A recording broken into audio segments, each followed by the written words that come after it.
19. Ana, ¿cómo estás? Te saludo con gusto, buenos días. ¿Qué tal? Muchas gracias a ti y a tu audiencia.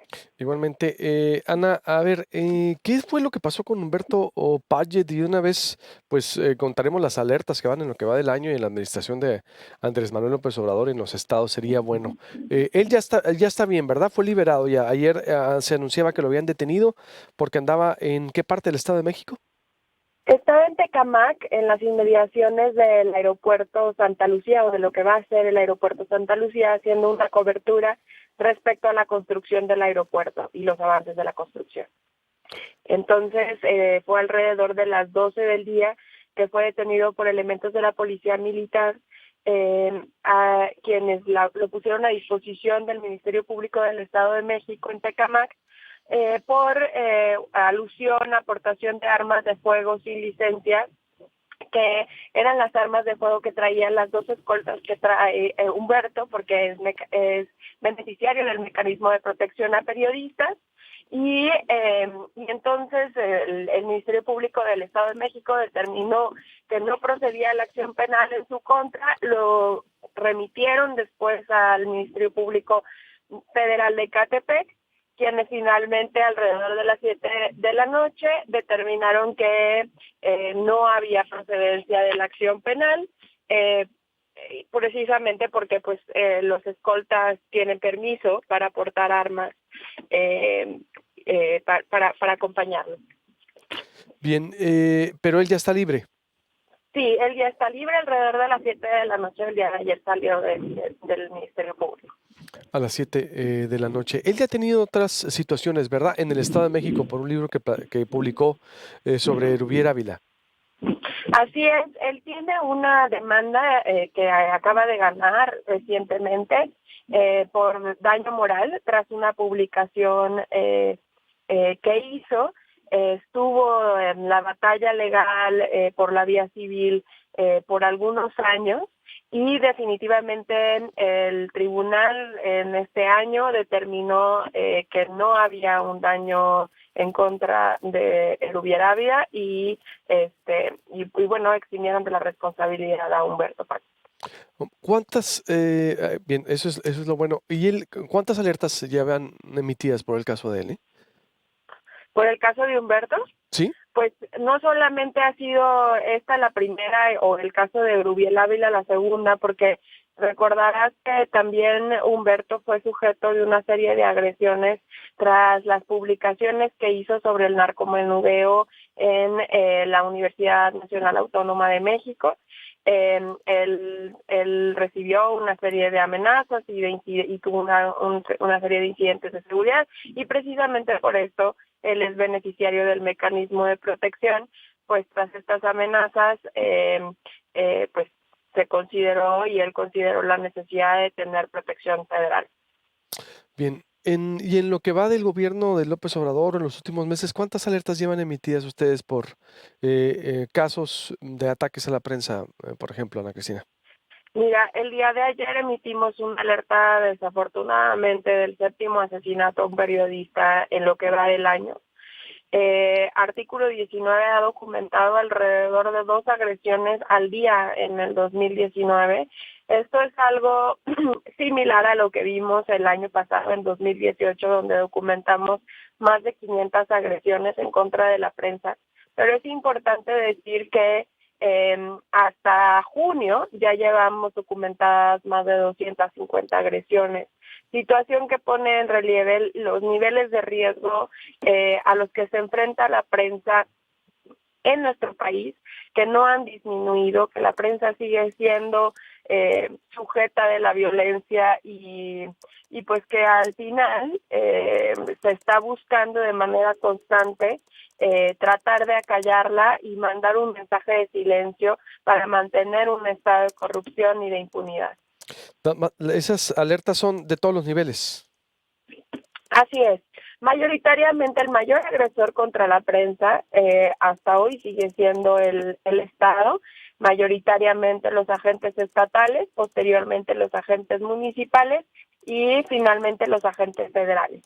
Pero del 100% de ¿Los las agentes te agresiones, refieres, discúlpame, a elementos o a gobiernos estatales? a elementos de los gobiernos estatales. Entonces, a los gobiernos estatales, Sean pues, a policías, funcionarios públicos o no sé. cualquier funcionario público pueden llegar a ser desde policías estatales, pueden ser funcionarios públicos estatales, porque no hay que olvidar que la violencia contra la prensa que nosotros vemos de manera constante sí son los asesinatos, las amenazas.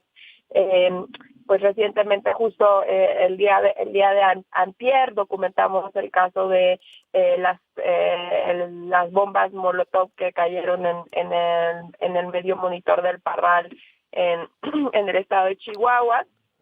Pero también existen otro tipo de violencias como son estas que, por ejemplo, el gobernador Erubiel inició en contra de Humberto Pátez, que son la utilización del aparato del Estado para tratar de ir en contra de periodistas, ¿no?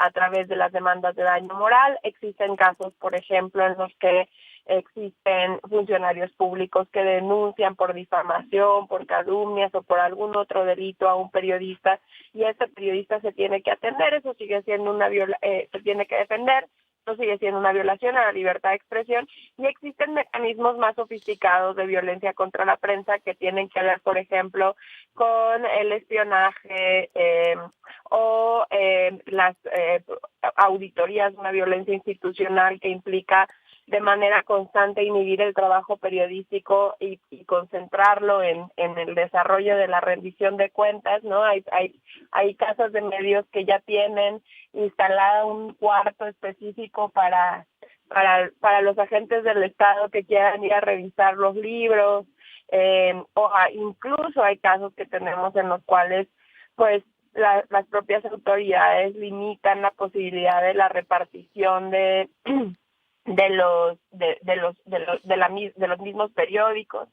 Hay muchísima variedad de tipos de violencia. Desgraciadamente lo que hemos visto es que cada vez son más las formas que encuentran los funcionarios públicos para tratar de inhibir la posibilidad de nosotras y nosotros de recibir información. Que pues lamentable la verdad y tampoco abona mucho la actitud de el presidente, Ana Cristina. ¿Cómo han visto ustedes? Ustedes han sido críticos también de la actitud del presidente Andrés Manuel López Obrador frente a los medios. ¿Cómo ves estos ataques constantes en lo que ciertamente estamos de acuerdo que se puede defender cuando una noticia sea falsa, pero es una polarización constante contra la prensa por parte del presidente?